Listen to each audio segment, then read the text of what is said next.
Բարի օր, սիրելի ունկնդիրներ։ Հենման կետում այսօր անդրադառնալու ենք թե ընթացիկ, թե աշխարհաքաղաքական իրադարձություններին։ Եվ այսօր ես ունեմ մի հյուր, ում հետ կարող եք համաձայնվել, կարող եք չհամաձայնվել, ում կարող եք մինչև աշխարհի վերջը առարկել, բայց նրան լսելը միշտ հետաքրքիր է։ Բարի գալուստ, պարոն Սարգսյան։ Բարի ձեզ, շնորհակալություն հրավերի համար։ Եկեք հասկանանք, այս ինչ ամառ ենք ապրում։ Շոկ։ Շոկից բացի ձեր սպասած ամառն ենք ապրում կամ մեր սպասած ամառն ենք ապրում, ինչ է կատարվում տարածաշրջանում, ինչ է կատարվում աշխարհում, երբ վերջապես Ամերիկայի Միացյալ Նահանգներ, Իրանի Իսլամական Հանրապետություն, չգիտեմ պատերազմ ասեմ, չգիտեմ կոնֆլիկտ ասեմ, չգիտեմ ասեմ արդեն երրորդ պատերազմ, թե որերորդ պատերազմ, երբ կհանգուցալուծվի այս իրավիճակը եւ արդյոք այս իրավիճակում կա որևէ կողմ, որը իրեն կարող է համարել հաղթող։ Իրանը հանգիստ կար իրեն հաղթող համարել։ Իրանը ինչ էլ լինի, իրեն ի սկզբանե հայտարարում է հաղթող։ Օբյեկտիվորեն ինքը հաղթել է, որովհետև ինքը ապացուցել է, որ աշխարհում թիվ 1 ռազմական եւ ռազմաքաղաքական գերտերությունը ոչինչ չի կարողանում անել։ Ոչ մի նպատակին հայտարարված չի հասնում արդեն ինչքան ժամանակ։ Հենց որ այո, իհարկե Իրանը կարա իրեն համարի հաղթող եւ ամբողջ աշխարհը տենց էլ համարում է։ Եթե Իրանը հաղթող է այդ պարագայում, ինչի է ասել Իրանը, որովհետեւ տեսեք, հրադադարի ռեժիմ հաստատվեց, բայց ամենայն մի ամիս չտևեց եւ բանակցությունները չհանգեցրին համաձայնագրի, անverջ բանակցությունները։ Բայց դա Իրանի պահանջը չէ։ Իրանի պահանջը, որպես այդպեսին կան պատերազմ հրահրող ինքը չէր։ Իր պահանջները ուրիշ էին։ Ինքը պահանջեր ներկայացնում խաղաղություն կնքելու համար, ոչ թե ի սկզբանե պատերազմ էր հայտարարում Ամերիկային եւ փորձում էր հարվածել Ամերիկայի Միացյալ Նահանգների կամ Իսրայելի ռազմական բազաներին, այն ինքը իր համար տարել նստած էր, ոչ ոք չէր անում։ Հետո իրանք սկսեցին հարվածել։ Մի քիչ դժվար է ասել ոչ մի բան չէր անում, որովհետեւ բոլոր դեպքում կային հութիները Կարմիր ծովում, հայտնի էր ինչ էին անում, բոլոր դեպքերում Իրանը օգտագործում է իր պրոքսիները, գուցե Իրանը անմիջապես Իրանի Իսլամական Հանրապետությունը։ Տեսեք, հասկացա ինչ եք ասում, բայց կա Հեզբոլլահը Լիբանանում, կան հութիները Կարմիր ծովում։ Նախ Հեզբոլլան, եկեք Հեզբոլլան տարբերակենք։ Հեզբոլլան ստեղծվել է 1982 թվականին ի պատասխան Իսրայելի հարձակման Լիբանանի վրա։ Ընդ որում Հեզբոլլան ցավոք սրտի նաև Ասալայի հետ հայկական զինված ուժերի ընդեղի Լիբանանի նույն ճամբարներն օգտագործել, այսինքն իրանք ի սկզբանե չեն ունեցել որևիցե կրոնական ոնց որ դրոշ։ Իրանք ունեցել են Լիբանանի ապահովության պաշտպանության դրոշ։ Իրանք եղել են շիիտական, ինչը նորմալ է Լիբանանի համար, որովհետեւ բայց այսօր Միշել Աունը ասում է դուրս եկեք Լիբանանից, հանգիստ թողեք մեզ ու իրենք դուրս չեն գալիս։ Okay, խնդիրը ուրիշ տեղ է։ Հիմա այն ինչ որ հիմա է կատարում։ Հեզբոլլան այդ ժամանակա ստեղծվել եւ Հեզբոլլայի ստեղծումը անմիջականորեն կապ ունի Իսրայելի հետ։ Համասը ստեղծել է Իսրայելը Ֆաթհի դեմ։ Հենց որ այդ երկուսն էլ այնպես չի որ պրոքսիներն են Իրանի։ Իրանք Իրանից օգտվում են, բայց իրանք Իրանի պրոքսիներ չեն։ Իրանք օգտվում են, բայց իրանց արմատը հակաիսրայելական է։ Հիմա թողենք հələ մի րոպե։ Շատ հետաքրքիր է, բայց մենք գործ ունենք ներկա իրավիճակի։ Ներկա իրավիճակը թողեք կասեմ։ Խնդիրը լրիվ ուրիշ տեղ է։ Դուք փորձում եք Իրանին բերել պատասխանատվության կանչել հութիների, Համասի կամ Հեզբոլլայի համար, չէ՞։ Բայց դա նման է, չէ, բայց դա նման է, օրինակ արձանագրումը։ Չեք արձանագրում, չեք կարող արձանագրեք, որովհետև որևիցե դատական ապացույց չկա, իրավական ապացույց չկա։ Կան քաղաքական հայտարարություններ։ Հետո ինչ, քաղաքական հայտարարությունները բազմաթիվ են։ Դա նույնն է, ոնց որ Պուտինը հիմա միջուկային զենքով հարվածի Լոնդոնին։ Որտեվ ընդեղ էլ կան քաղաքական հայտարարություններ։ Բազում սպառնալիքներ եղել են։ Սպառնալիքները մի բան է։ Չէ, տեսեք, բոլոր դեպքերում, եթե Իրանը այդքան անմեղ պապկամազիկ, չեմ ասում անմեղ պապկա, չէ։ Ոչ անմեղ, ոչ պապկամազիկ։ Դուք ասում եք բոլորը փորձում Իրանին։ Բոլորը չէ։ Համենայն դեպս Իսրայելը, Ամերիկայի Միացյալ Նահանգները, արաբական աշխարհը, որը չգիտես ինչ հարաբերություններ։ Արաբական աշխարհը միշտ ունի վատ հարաբերություններ, որպես սուննիտական երկիր, ունի վատ հարաբերություններ շիիտական երկրի հետ։ Դա պատմական է, 7-րդ դարից է գալի, եթե չեմ սխալվում։ Այդտեղ ոչինչ մինչև աշխարհի վերջը։ Իհարկե։ Մինչև այդ երկու թևերից մեկը վարի կգնա։ Ես ձեզ ասեմ, կրոնական պատերազմները Եվրոպայում ավելի շատ մարդ են սպանել, քան Հիտլերը։ 30-ամյա պատերազմը։ Ուրեմն լույս ունենք, որ մեր տարածաշրջանում այդ կոնֆլիկտը Որ կոնֆլիկտը կհասնի Իրանի հետ կապված։ Իրանի եւ արաբական երկրների միջև պատերազմը վերջի անգամ եղել է երևի 15-րդ դարում Աբբասիդների ժամանակ։ Ու վերջ դրանից հետո չի եղել։ Հա, իրանք իրար չեն սիրում։ Իրանք կարող է թուղթուգիր անեն իրար վրա։ Կարող է աղոթեն ասեն ուզում եմ որ բոլորդ մեռնեք եւ հակառակը։ Բայց երբեք դա պատերազմի չի հասել։ Խնդիրը այստեղ դեստրուկտիվ մասը ուրիշ երկրինն է։ Այդ ոնց որ ասում են Տունիադից Իջդիվենից երկիր կա միայն։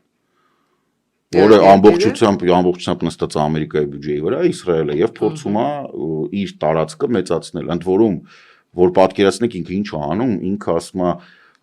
նույն Ադոլֆ Հիտլերի բաներով, որ ինձ տարածք է պետք, որ իմ ժողովուրդը ապրի, չնայած ինքը այդքան ժողովուրդ չունի։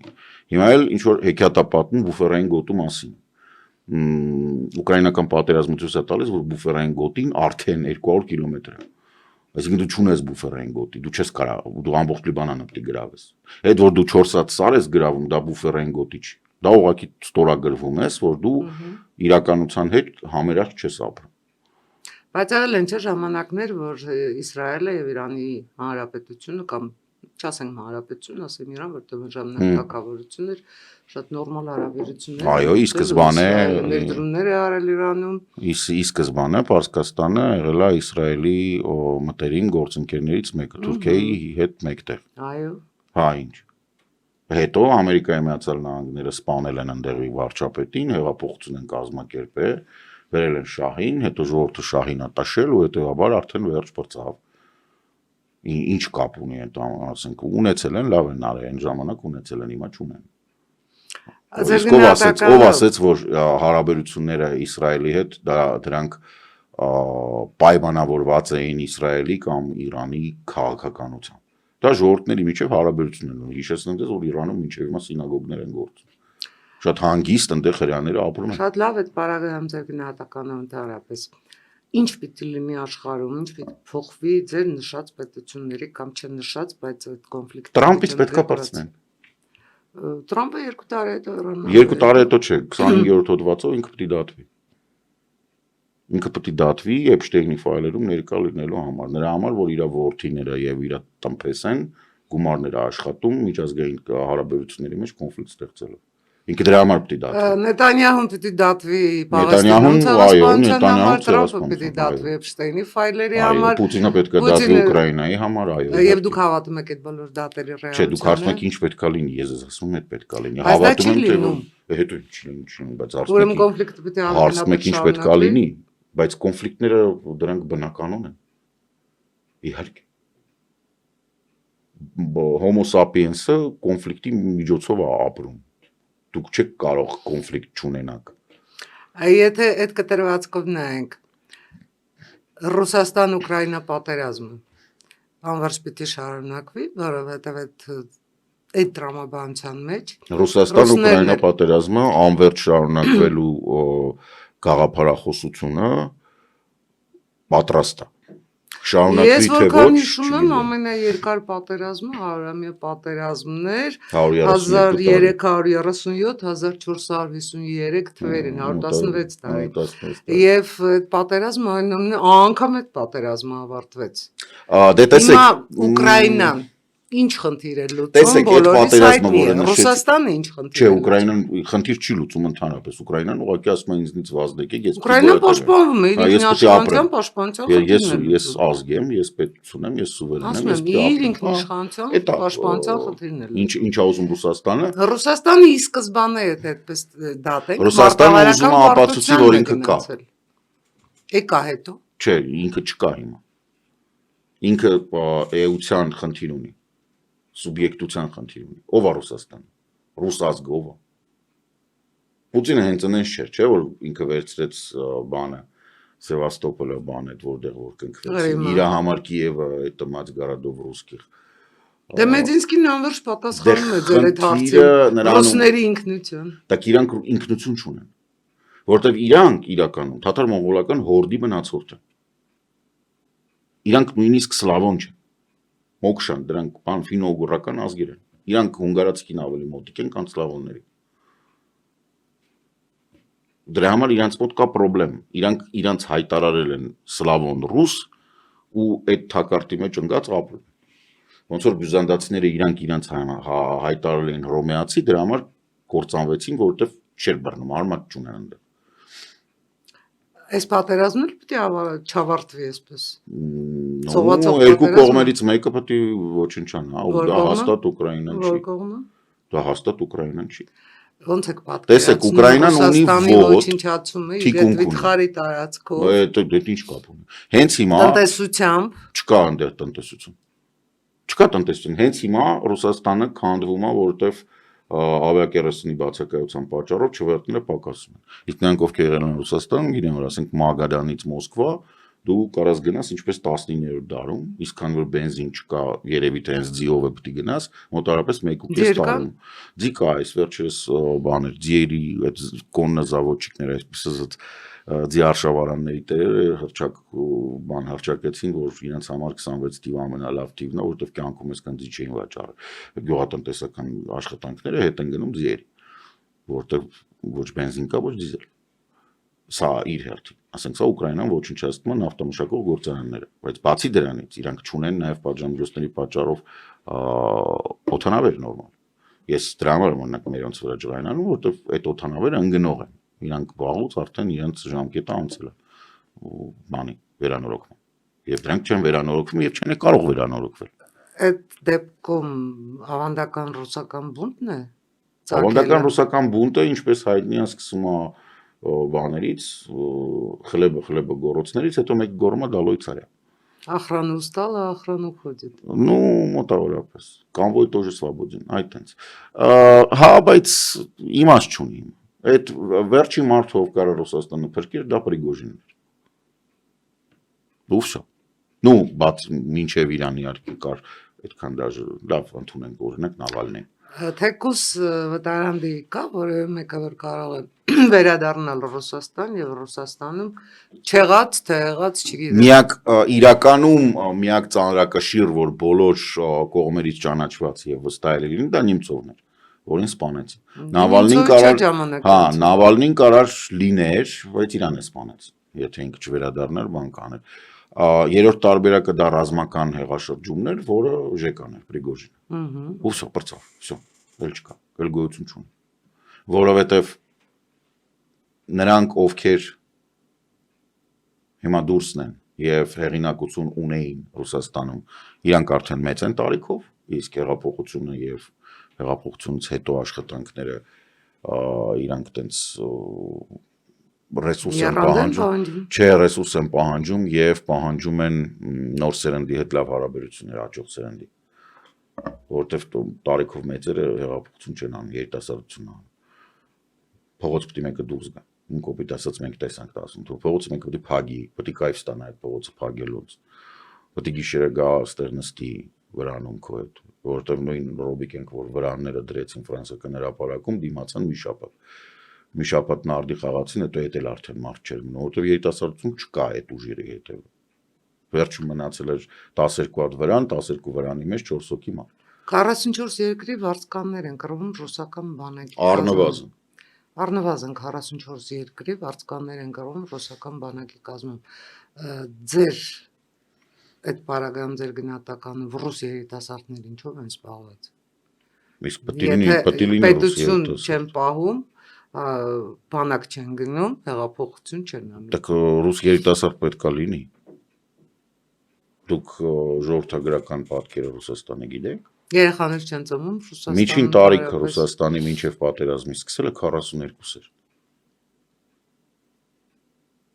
Իսկ վերջի 3 տարին ծնելիությունը իջել էր սկզբից 42 թվականին, իսկ հիմա ասում են մոտավորապես 19-րդ դարի մակարդակի ծնելիությունը։ Այսինքն 1 տարի լրացած երեխաների քանակով։ Նենց որ չկա այնտեղ Ռուսաստան։ Բրծել է։ Այդ պարագայում Ռուսաստանը ինչու էր միգրացիոն քաղաքականություն անverջ խստացնում։ Դե ֆակտո Ռուսաստանի տարածքում գործող աշխատուժը տարբեր երկրներից, այդ թվում է խորհրդային տարածքի պետություններից, մեղմ ասած վտարում, օտարում։ Դե որովհետև գումարն է քիչ։ Աշխատանքի ծավալը չկա։ պրոբլեմը ոչ է, աշխատանքի ծավալը ահռելի է, բայց փող չկա։ Իսկ այն իր տեղում մնացած մի քիչ ոնց ասեմ, նացիոնալիստ շովինիստ ժողովուրդը ասում է դե խոսքի քեզ բերում, ինքը իմ հացն է ուտում։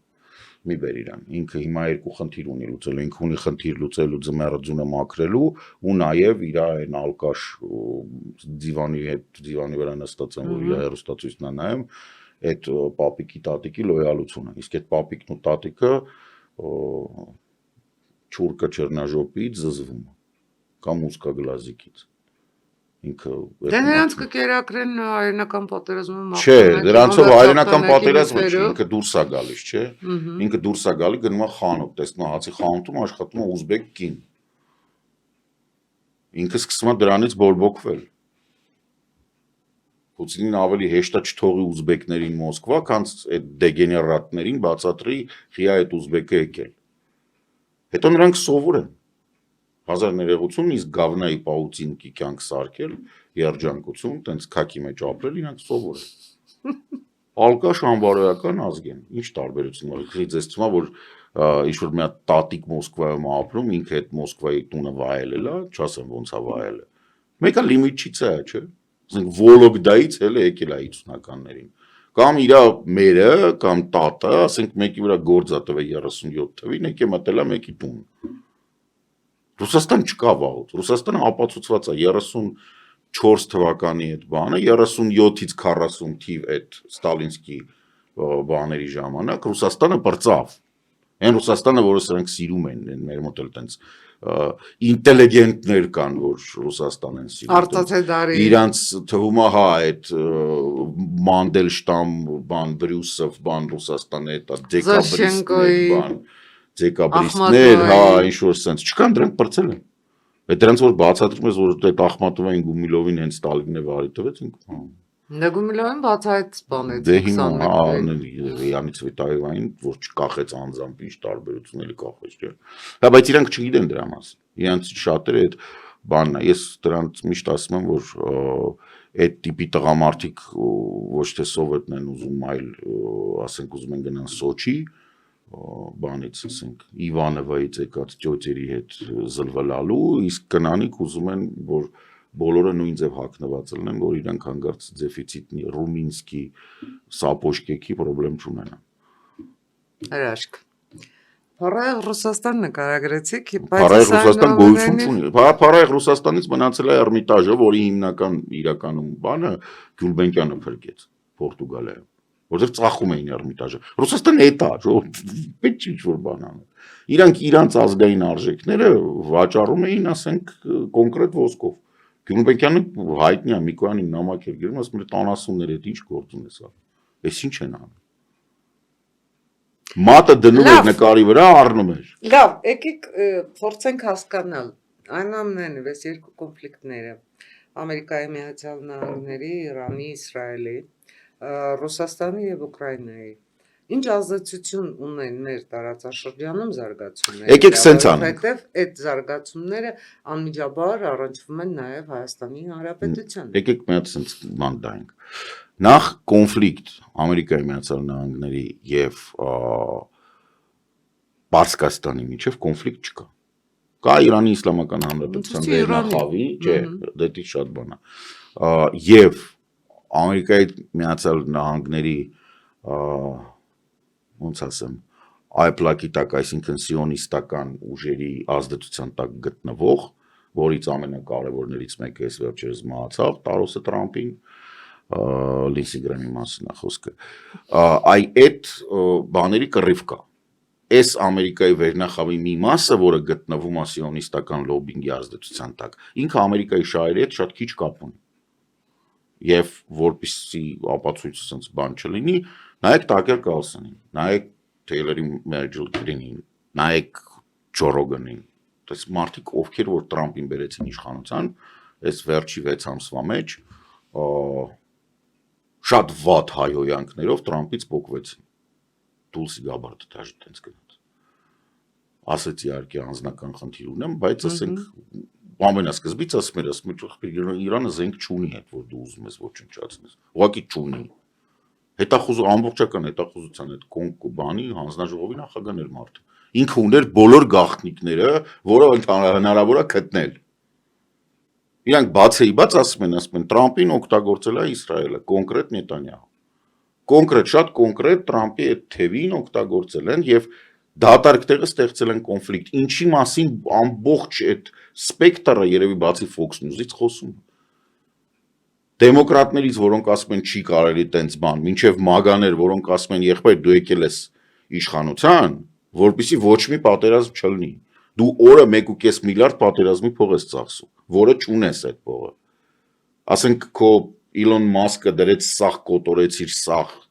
բաներով պետ դեպարտամենտով բանով սախ կոտորեցիր 18 միլիարդի օգուտ բերեցիր 4 օր հետո այդ փողը ծփնեցիր ընդ որում էլ 12 օրյա պատերազմ։ Նենց որ եթե մենք խոսում ենք դրա մասին թե մեր տարածաշրջանի վրա ինչ ազդեցություն ունի, մեր տարածաշրջանի վրա ազդեցություն ունի բանի Տամպեսա Կուշների ներգրավվածությունը տրիպի մեջ։ Ասենք տրիպը, որ արագ ուզում են անեն, որ արագ ֆիքսեն, որ պայմանագիրը լինի, որ իրանք հետո փող կթեն այդ պրոյեկտից։ Տրամպի շրջապատի միակ բանը էս պրեզիդենտությունն է, որ իրանք անձամբ փողերը ստեղծեն։ Իրանք ամենտեղ թաթ են գցում։ Սերբիայում գլխավոր շտաբի շենքն են առել Բելգրադում, որը թե հյուրանոց կազինո պոռնոկատուն սարքեն։ Բուլղարիայում էլի ինչ-որ տենց բաներ են անում, էլի Կուշները։ Էլի գնաց է սկսել են Էրդողանի հետ խոսալ, որ Trump Tower-ը Պոլսում բանանեն, լավա պենասկում աղբեր են 7.5 բալանոց երկրաշարժի գոտի աչես կրա տենց բան սարքես կբլեի։ Այսինքն իրանք ամենտեղ փող են ստեղծում։ Ընդ որում իրանք անձնական շահերի համար։ Չկա Ամերիկայի Միացյալ Նահանգների շահ այս տարածաշրջանում, որը դրսևորվում է պատերազմով։ Ամերիկայի Միացյալ Նահանգների սահմանադրությունը կոնստիտուցիան ողնաշերը, դա առևտուրն է։ Փող աշխատել, փող, հայտնի է, որ պատերազմով փող չեն աշխատում։ Առավել ևս եթե դու այդ պատերազմի մեջ ես։ Բայց ես պատերազմի մասին չեմ խոսում, ես խոսում եմ կոնկրետ ինչ զարգացումներ տարածաշրջանում կարող են լինել։ Զարգացումները դա պետք է բրցնի։ Այդ Տրամպից պետք է բրցնեն, նոր կարելի է խոսել զարգացումներ, նայած ինչ վիճակում կլինի Ամերիկան դրանից հետո։ Եթե սենց շարունակվի, կարող է շատ վատ բրցնի։ Այսինքն բավականին երկար տարիներ, ոնց որ Վիլսոնի ժամանակ, ոնց որ մեր մոտ տենց մի հատ պսևդո քաղաքական ուժ կա, որ Վիլսոնի բացիկներով վազվզում ասում, բա Վիլսոնը մեր համար Մարսում տեղ էր տվել, որ մենք ընդ մարոժն ու գործարան դնեինք։ Տեսեք, այս հարցում այնուամենայնիվ դուք օրիգինալ չեք, որովհետև երևի թե արդեն 200 տարի բոլորը գուժում են Եվրոպայի մայրամուտը, վաղճան նեմա գրքերի։ Այսինքն Եվրոպայի մայրամուտը, հա, Շոպենհաուերն էր ասում, բայց ես դրանից գուժում են, դուք էլ Ամերիկային եք։ Ամերիկայի դա վաղճանը չի, Ամերիկայի նորմալ վիճակն է դա։ Ամերիկայի գործող վարչախմբը։ No, Ամերիկայի նորմալ վիճակը դա Մոնրոյի դոկտրինն է։ Այդ իրանց նորմալ վիճակն է։ Եթե իրանք Մոնրոյի դոկտրինից դուրս են գալի, դա է աննորմալ։ Իրանք դուրս են եկել բաների համաշխարհային պատերազմների ժամանակ։ Իրանք երբեք այդ իրանց նորմալ վիճակն է այդ։ Փակ լինել իրանց համակարգում, այդ համակարգը տենց է կառուցված, այդ նահանգների համակարգը, որ 50 պետություն ունենալով յուրաքանչյուրի սեփական օրենսդրությունը, մի հատ դաշնային կենտրոն, իրանք իրանցով այդ համակարգը շատ ինքնաբավ է։ Ինքը դեպի դուրս մենակ առևտուր է անում։ Ինքը չունի այդ Մոնրոյի դոկտրինը, հենց այնպես չի ստեղծած։ Եթե հենց այնպես հիմար դոկտրին լիներ, Թեդի Ռուզվելտը չէր վերահաստատի։ Այսինքն ինքը ոչ միայն գործում է բնականon, ինքը նաև վերահաստատվել է ամենալավ նախագահների կողմից։ Դա իրանց նորմալ վիճակն է։ Այո, եւ դա թուլության նշան է, որտեղ իրանք դեպի դուրս գալով չեն կարողանում փափուկ ուժով հաղթել, ասենք, ֆրանսիական կամ բրիտանական կայսրությունների։ Հիշեցնեմ, Ֆրանսիան միակ երկիրն է, որի վրա արևը 24 ժամ մայր չի մտնում։ Բոլորը դրա մասին մոռանում են։ Որ ինքը դա Խաղաղ օվկիանոսից մինչև սենց պտտվում է գալիս է, սաղտեղ ինքը ու բան չի, գրավել տարածք չի, բան չի, ինքը դիտիրա նորմալ մարդիկ քվեարկում են Ֆրանսիայի նախագահին ընտրում։ Այսինքն այդ իր հերթին, այդ ֆրանկոֆոնիայի մասը իր հերթին, բրիտանական Commonwealth-ը իր հերթին, իրանք էլ առանձին բան ունեն, հա, բոլորը տենց բան են անում, հա, բայց Ավստրալիայի եւ Նոր Զելանդիայի, ասենք, երկրի ղեկավարը հիմա Չարլզն է։ Եվ ես ձեզ ասեմ, եթե դուք համարձակվեք օրինակ Նոր Զելանդիայում ինչ-որ թարս բան ասեք, մաորիների իրանք փերի տապորտներով ձեզ կծեծեն։ Որտեվ իրանք դա համարում են, որ այո, դա տենց էլ կա։ Եվ այո, Չարլզը իրանց թագավորն Կանադայում գեներալ գուբերնատոր կա, որը պաշտոնապես իհարկե ֆորմալ, բայց միևնույն է, բոլոր բաները ստորագրում է։ Ես ձեզ հիշեցնում, որ Թրամփը ասաց, որ Կանադան պետք է դառնա 51-րդ նահանգը, Չարլզը ասաց արի ստեղ։ Այն է խելոք գնաց։ Որովհետև ինչքան էլ ինքը աշխարհում թիվ 1 պետությունն է, դու եվրոպական կայսրությունների դեմ չես կարող, որովհետև համակենտրոնացման ճամբարները, քիմիական զենքի առաջի կիրառումը, համաշխարհային պատերազմները, բոլորը ստեղծվել բան, իրանք եվրոպացիք հիմա համեստ ու կուլտուրական են, որովհետև վաղուց բոլորին ապացուցել են, որ կարող են կատաղած եւ անկուլտուրական։ Դրանք ամբողջ հարց։ Ուղղակի մեր մոտ էլ այդպես մարդիկ կան, որ մի քիչ չէ պատմություն չգիտեն, քարտեզ չունեն, չեն հասկանում, ինչի են եվրոպացիք ժպտում, բան ասում, դե լավ ոչինչ անգին, վաղ կան։ Տրամփն էլ է այդպես։ Մի քիչ այդպես կրթությունից բանից հեռու մարդ է։ Լավ, վերադառնանք Հայաստան, տեսեք։ Հա, այն երկրորդ պատերազմը ասեմ ինչ, Ռուսաստան-Ուկրաինան չի ավարտվելու։ Եթե Ռուսաստանը շարունակի սենց գոյությունը, Ռուսաստանը հակառակը, Ռուսաստանը պետք է դուրս գա իր Մոնրոյի դոկտրինից, իր Մոնրոյի դոկտրինից, եւ վերադառնա այն վիճակին, որ կա Զալատոյե կալցո ու կա Սիբիր, իրական դաշնային հանրապետություն պետք է դառնա։ Այսինքն Արևմտյան Սիբիրը, Արևելյան Սիբիրը եւ Հեռավոր Արևելքը, այդ ու պլյուս էս եվրոպական մասը, այս 4 կոմպոնենտները առնվազն, այդ դաշնային մեծ կենտրոններ են։ Պլյուս այնտեղ անշուշտ կա կրոնական եւ ազգայնական, Թաթարստան, Բաշկորտստան առնվազն, Խանտի-Մансийսկ, Յամալը Նենեցկին հաստատ կուզենան անկախություն, որտեղ գազն ու նավթը իրանք են հանում, իրանք մոտ փող չի մնում, Մոսկվան սաղծածում տանում է, Հյուսեյն Կովկասը ակնհայտորեն կուզենա, որտեղ դե կներեք, ով եք դուք եղել այդտեղ, իրանք Շամիլի մինչև հիմա Շամիլի անունով բանում են եւ իսկ արանքը ինչ ամանում, արանքը մնում է Մոսկվան ու այսպես կոչված Զալատոյ կալցոնսը, Վորոնեժ։ Ես որ ասում եմ ռուսներին ուստեղից լարեցինք, իրան գնում են չէ Վորոնեժ է նկատում։ Որ հաջորդ քայլը էլ քայլ չի մնում, իրանք պրծնում են, իրանք պետքա դառնան նորմալ ժողովրդավարական դաշնային հանրապետություն, որտեղ կա Ռուսաստան, որը կոչվում է Մոսկովիա, եւ Տաթարի, ոնց որ Նապոլեոնի քարտեզներում կար լա Տաթարի, այն Տատարիա, այն կողմը։ Լավ, վերադառնանք Հայաստան, տեսեք։ Մենք ունեցանք մի խորհրդարան, որտեղ իշխանությունը ընդդիմությանը համարում է ոչ լեգիտիմ, ընդդիմությունը իշխանությանն է համարում ոչ լեգիտիմ։ Հիշում եք Սա շատ օրիգինալ խորհրդարան է, ոնց ուզում եք համարեք, բայց արդյոք մենք ամբողջ 5 տարի այդ օրիգինալության պայմաններում փոխադարձ ինչ ասեմ ինքնահաստատման պայմաններում ենք քաղաքական կյանքը տեսնում, թե գնալու ենք արտահերթի, որովհետև ինչ որ պահի ինչ որ մեկի արդեն այդ լեգիտիմությունը իրապես պակասելու է։ Ընդհանրապես կապ չունի լեգիտիմության հարցը, տեղ այնտեղ կան այլ հարցեր, որոնք կարող են ստիպել ԿՊ-ին գնալ ընտրություններին։ Սահմանադրություն նկատի ունեք։ Չէ, մենակ սահմանադրություն չէ։ Սահմանադրությունը լմիկով, սահմանադրությունը իա փուլ։ Իր սեփական ԿՊ-ի փլուզումը։ Որովհետև տնտեսական ճգնաժամ է գալիս, իրանք ունակ չեն ապահովել այն ծրագիրը, որը առաջ են քաշել ընտրություններից առաջ, ոչ կարողանում են ապահովել։ Ոնց դուք հավասարակշռմանը դեմ եք։ Հավասարակշռում ինչ կապ ունի։ Ես խոսում եմ օրինակ պարտադիր բժշկական ապահովագրության մասին։ Թոշակառուների բարձրացրած թոշակների, բյուջետային աշխատողների աշխատավարձերը, բյուջեն ծակա, բյուջե չկա։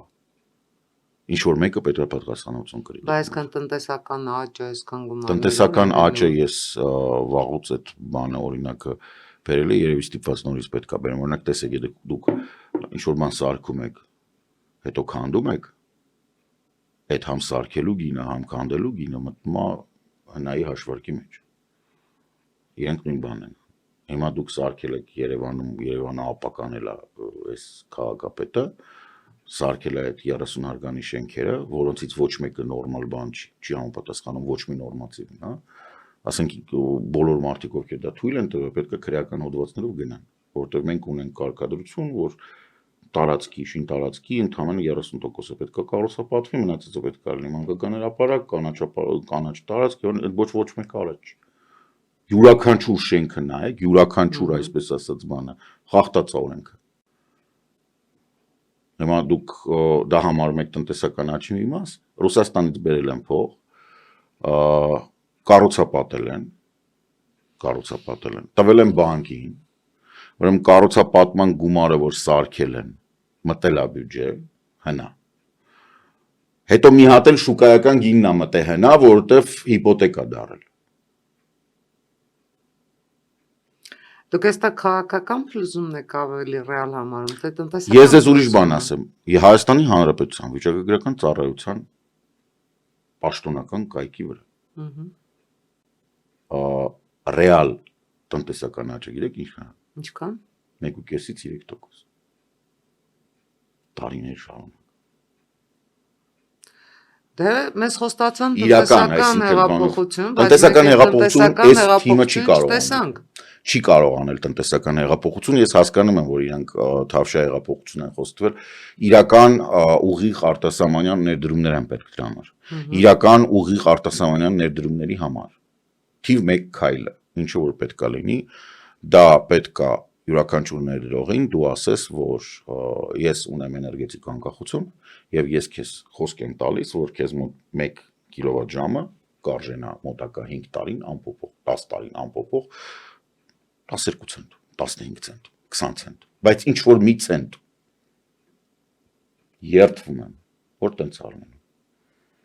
որպեսզի դա լինի, քո ամբողջ համակարգը պետք է լինի պատրաստ։ Հիմա իրանք նոր ընկել են հեծերի հետևից, իսկ հեծը չի պետք, բարձրավոլտնա պետք կարգի։ Բացերն են պետք։ Այո, այդ 1, 2, դու պետք է ունենաս տրանսպորտային ենթակառուցվածք։ Տրանսպորտային ենթակառուցվածքը պարտադիր չի հասկանալ, որ դու պետք է ունենաս երկաթգիծ, փախած սարերի միջով, սյունիկ կտրելով, հորադիզով այդ անապատներով, մի հատ քուր կտրել, մի հատ արաքս կտրել, գնալ դուրս գալ Դաղեստանի մեծ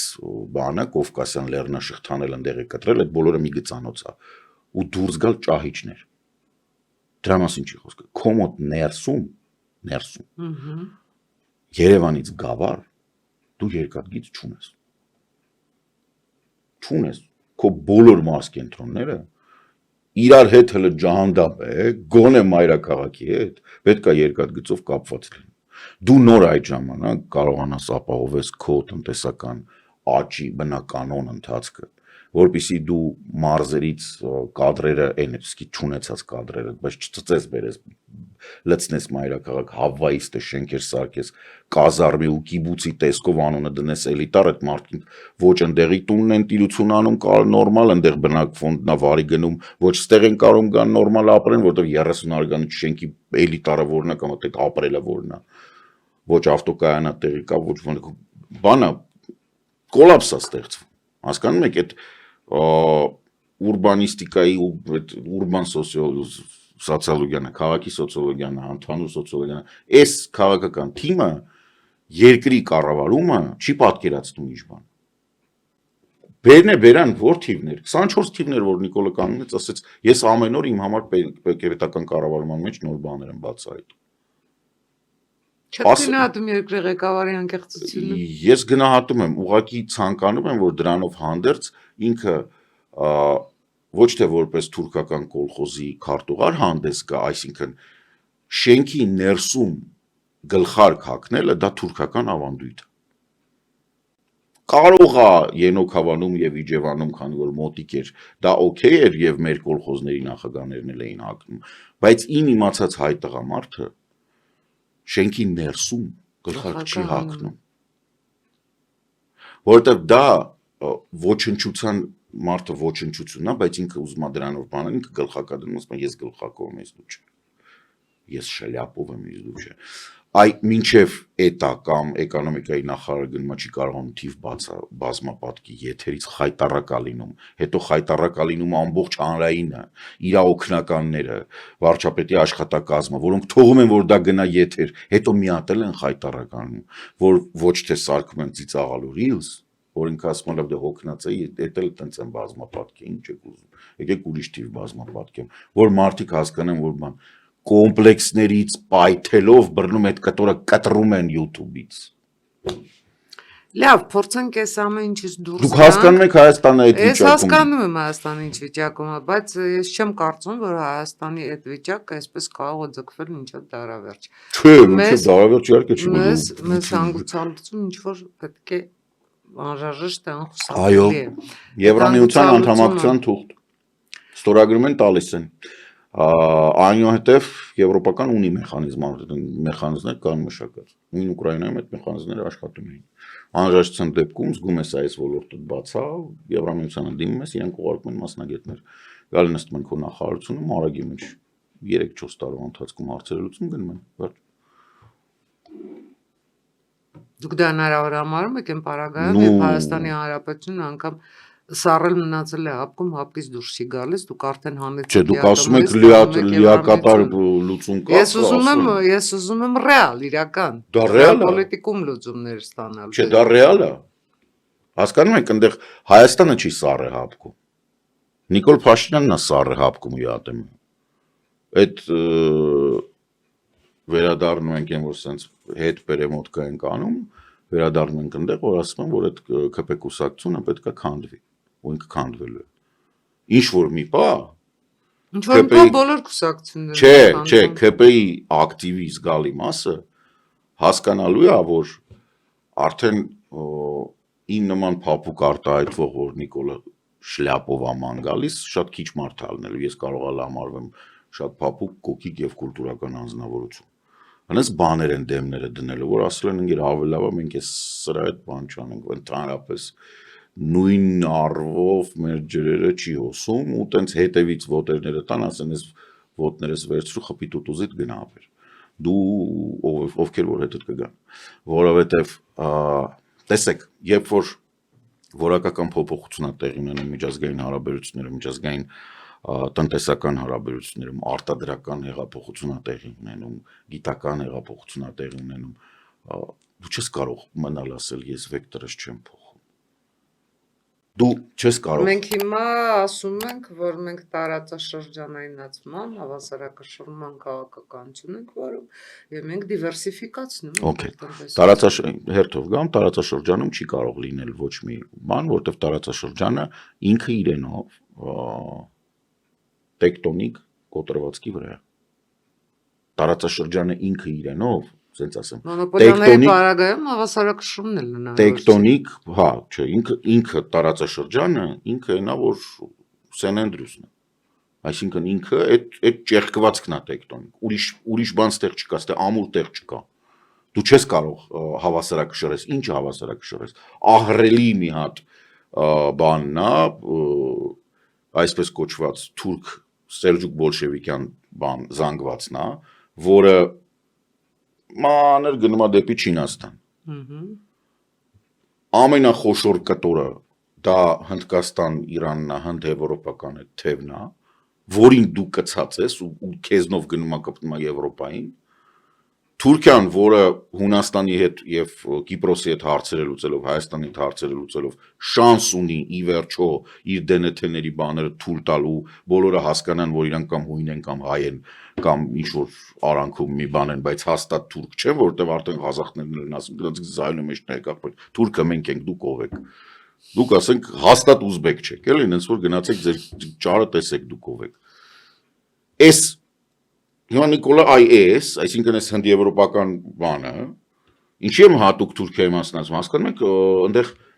երևի մենակ քրդերն են, որ մի քիչ դեպի հարավ-արաբական կողմին ավելի մոտիկ են, հա, իրականում դա կորճայքն է, աղձնիկն է, իրանք սաղ կյանք տեղ ապրել են, մերին բդեժկություններն են, իրանք չեն փոխվել, իրանք նույնն են, իրանք մինչև 10-րդ դար քրիստոնյա են եղել, հետո են իսլամ ընդունել։ Բայց այդպես շուտ հայկական լեռնաշխարհի ժողովուրդներն բնիկ այդ ասորից աստորոսետանի եւ Ուրարտուի արանքում ապրող այդ նույն բաներն են Տիգլատ Պարասարի երկրորդից երրորդից իրենց մասին գրած ունենք դες չի որ մեր համար բանը կրդեն հիմա այս ամբողջի մեջ Նիկոլ Փաշինյանը ստեղծել է իր համար ստեղ երևի կամ իր մոտ այնտեղ ստեղ չի կարող այնտեղ որ ինքը ինչ որ բալանսավորում է ինչ ես դու բալանսավորում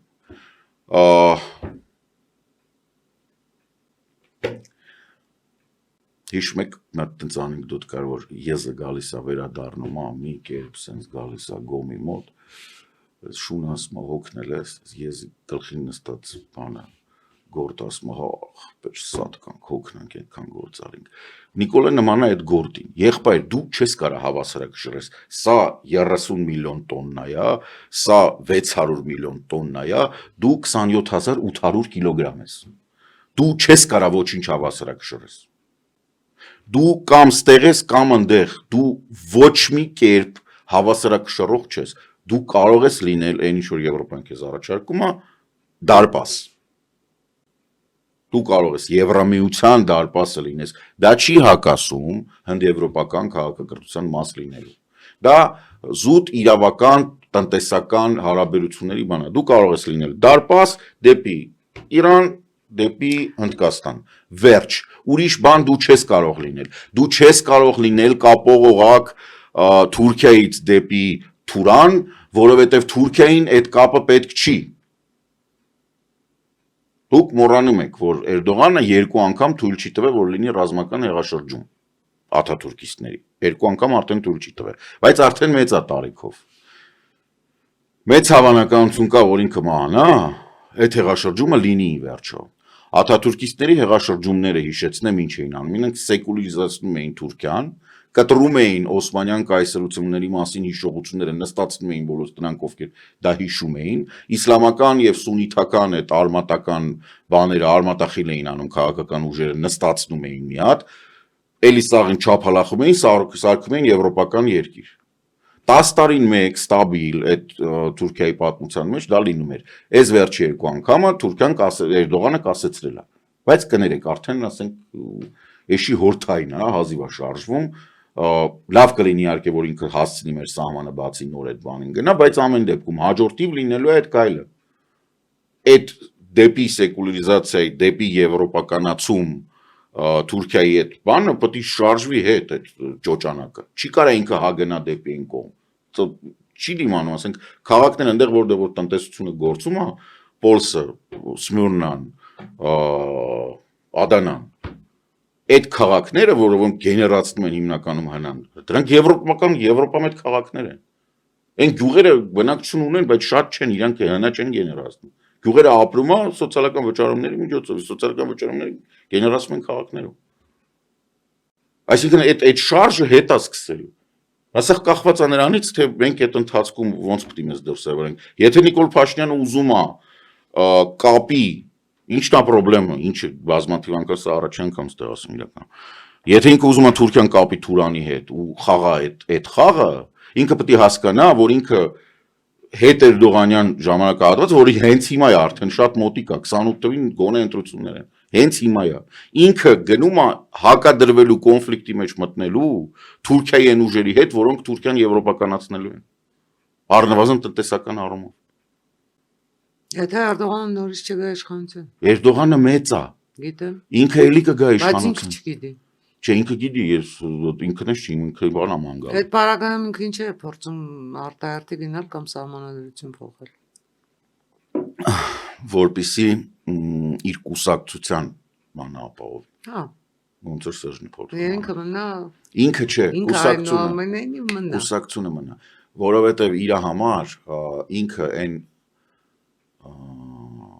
ոչ ծայրահեղական իսլամիստական շարժման ներկայացուցիչն է, ինքը որ նստել է, իրան որ նստացրել է 80-ականների, 90-ականների սկզբին, իրան նստացրել են հենց նրա հենց բանակայինները, հենց նրա համար, որ ինքը իսլամիստ է։ Այսինքն ինքը այդ եղբայր մուսուլմաններ կուսակցության Թուրքիայի թևի ոնց որ բանի մեջ է, նու այն ժամանակ առնվազն եւ հիմա չգիտեմ օֆիցիալ իր կուսակցությունը դրա հետ գաղափարախոսության կողմնակիցն է թե չէ, բայց շարունակում է համագործակցել։ Եվ իր համար քրիտիկական է, որ բանակայիններ չի, որ բանակայինները կան իր կուսակցական սահմանքերներ, այսինքն իր պատկերացրած իր ստեղծած Թուրքիան, որը ինքը համարում է, որ ստեղծել է մոտավորապես այն ինչ որ ուզում է ստեղծի Նիկոլը։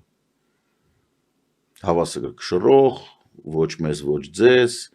բայց ամենախնդալն է, որ Նիկոլը հիմա կարա նայի համ Ռուսաստանին, համ Թուրքիային հասկանա, որ իր պրոյեկտը ուղղակի ի սկզբանե կոռումպացված բանկրոտ պրոյեկտ է։ Թուրքիայի տնտեսությունը ահավոր վիճակում է։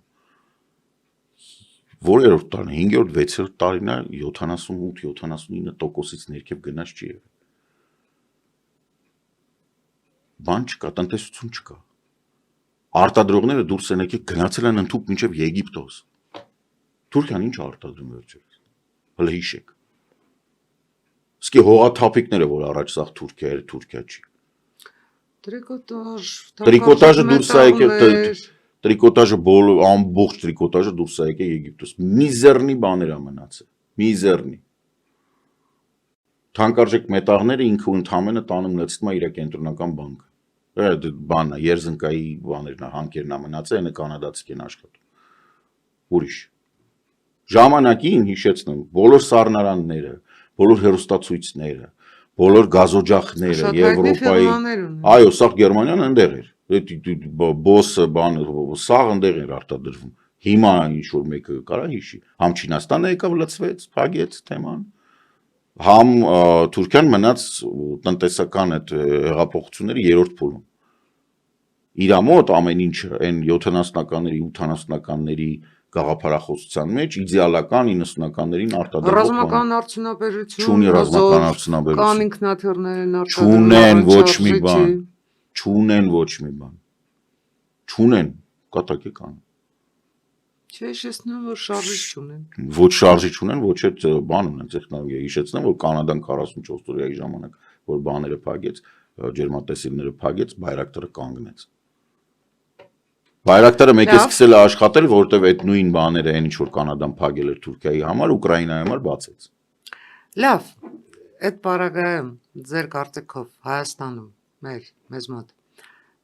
կեսարների ամիս օգոստոսը ոնց է անցնելու։ Խաղաղ։ Օգոստոսը հիմնական Ռուսաստանում է պրոբլեմ առաջացնում, եթե այդպես սրտատրոփ Ռուսաստանին կպացեք տխուր։ Անձամբ ես Ռուսաստանին Չէ, ну, в смысле, դիտողներին եմ ասում, ասենք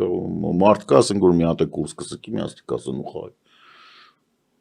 Դե Ռուսաստանի համար օգոստոսը միշտ ծանր է, հա։ Հիմա դա ինչ որ անում է Զելենսկին Ռուսաստանի հետ, ես օրինակ բեց սրճվանքով սպասում եմ, թե մարդիկ Մոսկվայով ասենք եփեն հասկանալու, որ էլ չկա։ Ասենք երբ արդեն չկա, մենք բոլորս հասկացել ենք, որ ինքը մաստոդոնտի պես են, ասում պոչից T-Rex-ը ուտում է, ասենք եկել է արդեն բդերը ուտում է։ Ես իրա գլուխը հələ չի հասկացել, որ պրծել է։ Լավ։ Հայաստանի համար, տեսեք, ես հիմիկվա բանի, տեսեք, շատ խնդալու է։ Նիկոլ Փաշինյանը խա գնացել Եկատերինբուրգ։ Օրինակ դուք կոալիցիայի մեջ եք իրանց հետ առնվազն քաղաքապետարանում։ Կներեք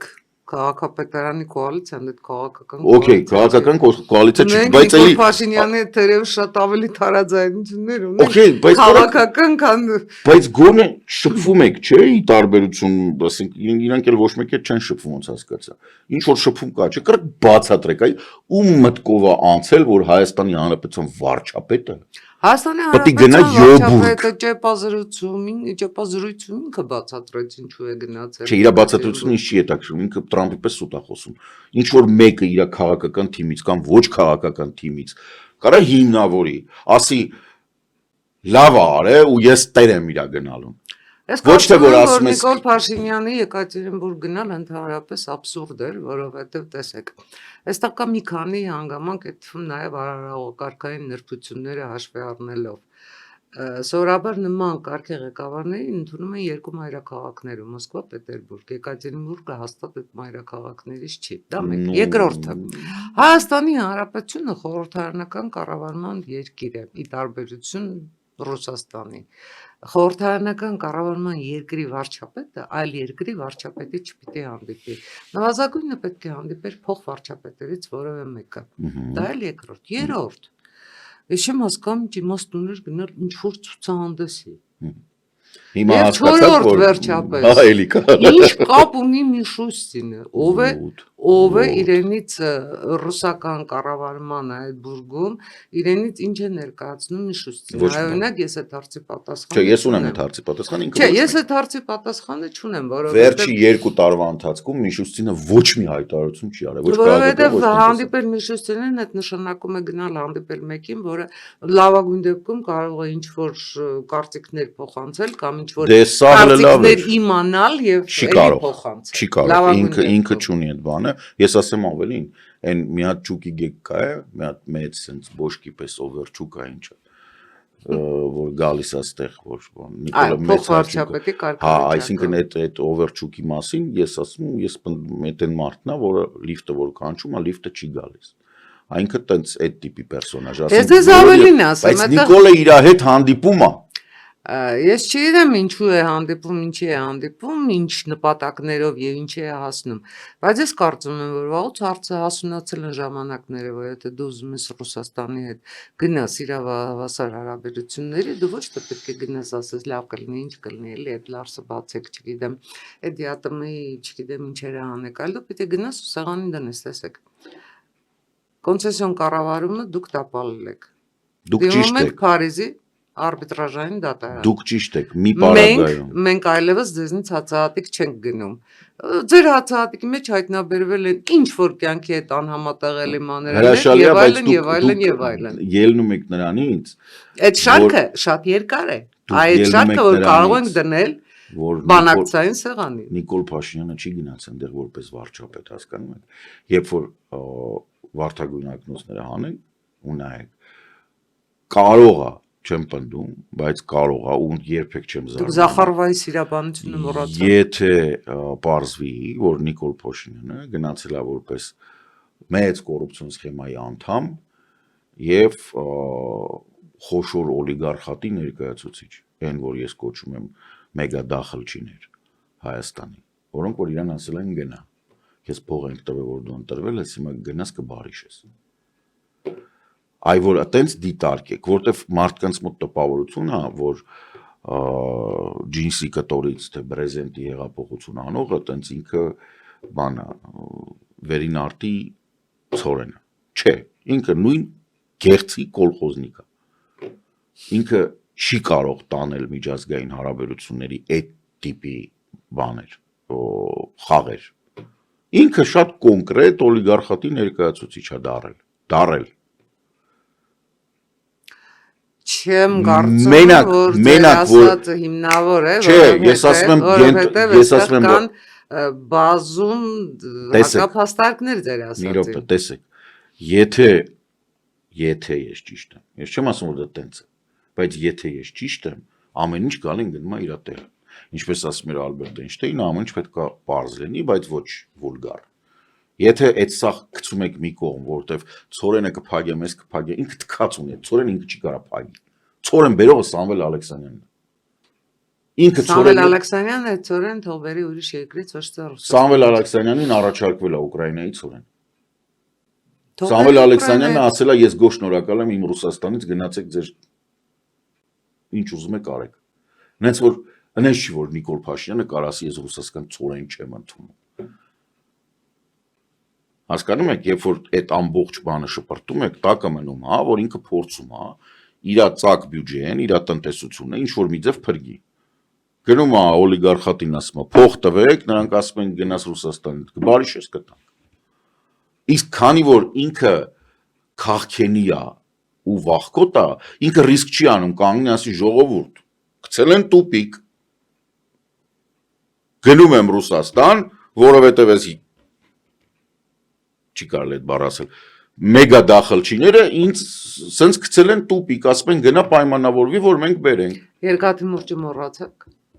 Երկաթի մուրճը ինձ թվում է լենքով ուրիշ տեղ է։